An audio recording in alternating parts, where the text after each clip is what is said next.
soo dhawaada saaxiibada qiimaha iyo qaayaha badan barnaamijkeena maanta waxaan ku eegi doonaa kulankii Arsenal iyo Manchester City ay food isdareen galabnimadii shalay. Kooxda kubadda cagta Arsenal oo cadeysay weli inay tahay Champions England ee horyaalka hadda tartanka soo socdo. Arsenal waxay buudka kula dulmartay kooxda kubadda cagta Manchester City iyadoo weliba wax saxan ah oo sameeynin. Xitaa Manchester City waxaa loo diiday goosha calanka bis inay dhalisaa loo diiday. War Arsenal ku aragtay habaar waay. kulankaas waxyaabaha ugu badnaa oo laga dhaxlay ama laga bartay waxay qayb ka yihiin Arsenal inay tahay ku guuleystiga Premier League ee xiliyaareedka soo socda haddana koox mar kale ugu cadcad. Arsenal haatan waa Champions England ee xiliyaareedkii haatan ku soo cilaaday, laakiin kooxda kubadda cagta Manchester City ayaa la filayay ugu yaraan inay Arsenal jilbaha dhulka u dhigto oo koobkan ay ku niyad jabiso kooxda kubadda cagta Arsenal si ay tayada Arsenal shaki looga geliyo dhammaanba dunida oo dhan. laakiin Arsenal midaas way ka biidiiday ee Manchester City waxay dhahay anaga waxaan Arsenal koox u diyaarsan tartan inaan ahayna hadda cadeynayna. waxyaabaha kulankaas laga bartay waxa kamid ah kulanka horta waxa ku soo cidlaaday 3-0 ee kooxda kubadda cagta Arsenal ku badisay, laakiin waxyaabaha oo muhiimka oo kulankan laga dhexday waxay kamid tahay horta goolasha sida loo kala dhalay ma aamina doontid. Arsenal waxay keensatay hidda garab weerar oo sax ah. hade Tozali waa garab weerar oo sax ah. Vini iyo boqolaal Vini asiga ka fiican anaga kana ku boodmoodayna. Gabriel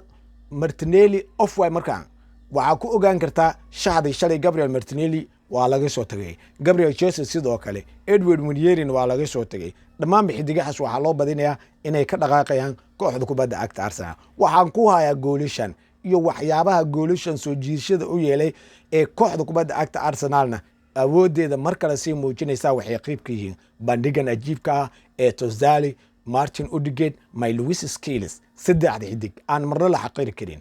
Lewis Skellis kadkii dhexe ee Manchester City shalay waxay ku soo gashay dhaxdii ugu adkeed ee Manchester City liis dhaxayay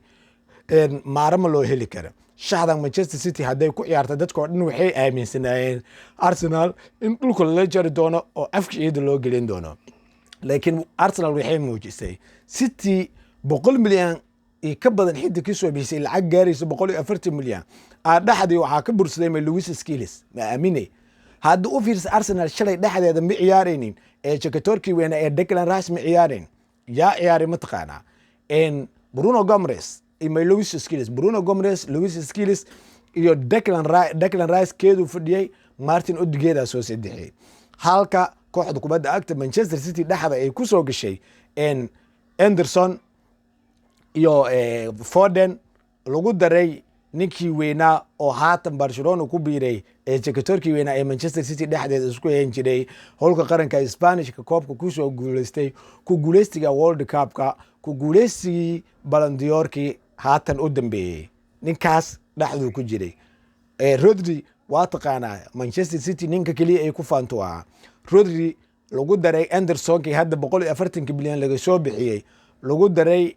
ninkii weynaa oo Phil Foden ahaa. Manchester City dhammaantood oo dhaxda ku jira waxaa ka bursada leeyahay Lewis Skellis iyo Bruno Gomes. Lewis Skellis, Bruno Gomes iyo Martin Odegaard oo bal oo fiirsa. Arsenal sidaas oo tahay dhexdeedu waxaa keedka u fadhiyay 3 xidig oo kuwaas ka daran. Declan Rice keedu fadhiyay, waxaa keedka u fadhiyay sidoo kale Ibrahim Izo keedku fadhiyay, waxaa kaloo keedka fadhiyay Martin Zubimendi keedu fadhiyay.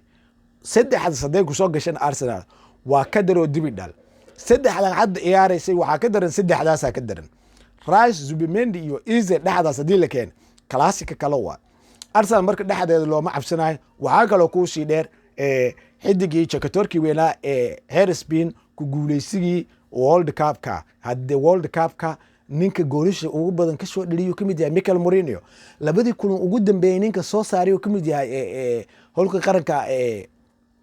Spanish ninka soo saariyo qaybkii yahay goolisha dadka dhalay Mikel Mourinho ma ciyaarin xitaa. Mikel Mourinho uu sii fadhiyaa.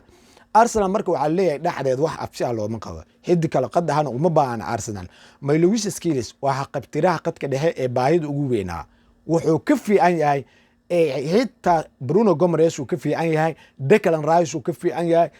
tan waa fikradeyda. adiga mid kale waa aaminsanaan kartaa, laakiin Lewis Skellis ani hadda waxaan u aqoonsanahay ama aan aaminsanahay inuu yahay qadka dhexe ee Arsenal ugu fiican. bal u fiirsa kubaddan hadda waa aragtaa ee goosha ee ka dhalinaya ninka la yidhaahdo Ricardo Calavorio Luis Skeles fiiri waxaasuu sameeyey kubadda asaasaan soo qaatay kadib Luis Skeles hoos ka sii dhaa xarfaanta asaa hoos ugu dhiibay Ricardo Calavorio si fudud gooshaas ku dhaliyay waxaa ka sii daran gooshan oo saddexaad oo Martin Odegaard dhalinay goosha Martin Odegaard dhalinay gool ma ahan kaas wax aan ku tilmaamo ma aqaan banooni in dhaxda looga soo si Martin Odegaard oo hal mar orodku soo galay saas u soo qaatay dhab laga sii xarfaantii dhaxda joogtay oo meesha saas u buuxaan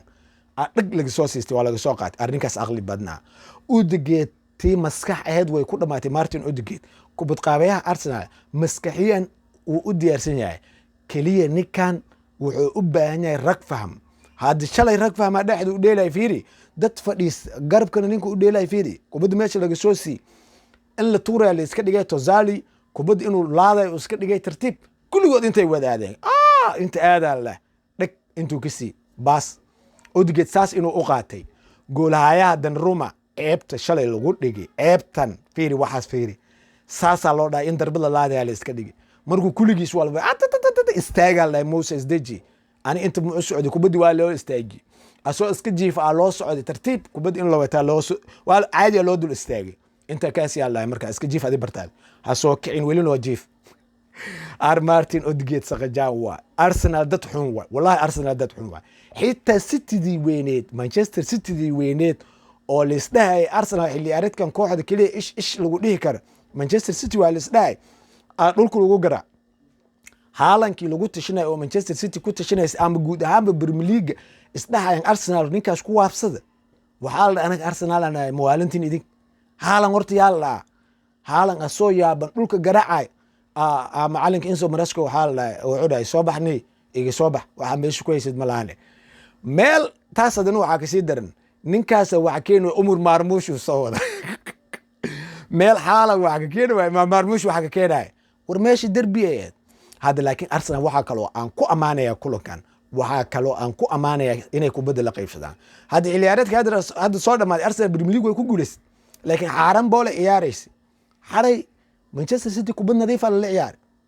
banaanka soo baxay la anagna waa soo baxayna dhaxdan aan suugu imaana nin walba wixii ku dhex jir inta suugu imaana dhaxdan keena meel dhax waaye waatanena keena la dhaxdan suugu imaanayna nin walba wixii ku dhex jir dhaxdan aan suugu aragna Manchester City dhaxdii laga qabsaday koox hadii hal mar dhaxda laga horeesto horta way ku dhamaatay City dhaxda laga horeestay shalay waa aragtaa marka Arsenal sanadkan waxa la leeyahay Champions League xitaa way ku darsan kartaa Premier League warkiisa iska daa Champions League oo iyada qabyada ugu tagtay sababaha ugu tagtay waxay ahayd Arsenal koox sidan wax u weerarta oo banaanka soo bax anagana waa soo baxayna dad dhexisa ma ahan daafi isaga jirtay 24ka Paris fursadaas soo martay oo penalty bugaysaas ku heshay laakiin ciyaareedkan Tozali ninkan la dhahay waa weerar karkar ah kubadda meesha uu dhigay way u cabiran tahay sida u baasay way u cabiran tahay meesha kubadda imaanays way u cabiran tahay dhulku uu maray wuu u cabiran yahay Tozali aniga ana u taagi Tozali ninkan la dhahay warkan Villa iyo Arsenal bilaash ugu daalaysa uma baahanaba Tozali haduu joogo Villa haduu imaado xitaa keedlay uu noqon lahaa aamin Tozali Christian Tozali waa laacib dhaafay xidig farta ka xiran waa master assistant shalay man of the match asiga qaatay 2 assist garoonka kala baxay wiilkan wax uu soo wada ka daran tan hadda sameey wax uu soo wada ka daran ani Tozali kulankiis ugu horeeyay ku qiimeeyay 100% siininkan kabtiisa lama gashan karo saaxib waxaan ka codsanayaa muuqaalkan hadii uu ku soo gaaro YouTube-keena dib u dhac weyn ka muuqda YouTube-keena inaad soo booqatid channelka profile ku saaran yahay hadii oo profile kan ku shaqeyn waa xitaa si toos YouTube-ka Ilyas Ali Abdi oo qoran channelkeena na soo booqda anagana dhiirigelinayno tahay idinka wax idinku dhahay idinka dartiina u taaganahay har iyo haween dhammaan taageerayaasha footballka iyo ma kala socon meel walba joogtiin mar walba garabkiina aan ahay newskiina bartan u taaganahay waxaan idinka codsanayaa in channelkayga YouTube-ka la soo booqdo oo bartan uu laga dhaqaajiyo uu dhaqaa waa YouTube-kan hal